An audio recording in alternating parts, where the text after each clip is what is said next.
In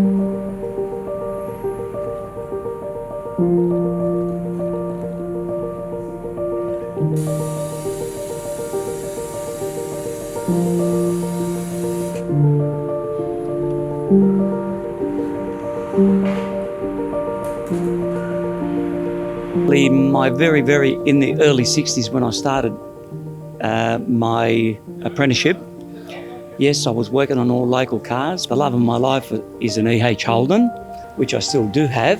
I have always loved the top-end cars, prestige cars and classic cars and today's motor cars.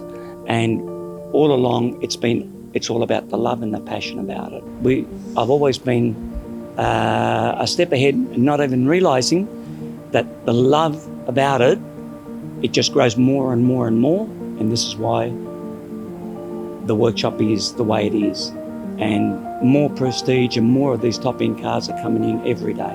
Love it every day. Every day, I can't wait. Even after 47 years, I still love coming in the morning, doesn't matter how sick I am, for me to enjoy the most beautiful toys that you can possibly think. I still like coming in and doing bits and pieces on the 105 Alphas. We got older cars, restoring, rebuilding. I enjoy every moment of it up to now. I like to get into it when you do all your little fiddly bits and pieces and carry it out all the way. When it's finished, you look at the car and the car smiles at you. Why? Because the car's happy inside out.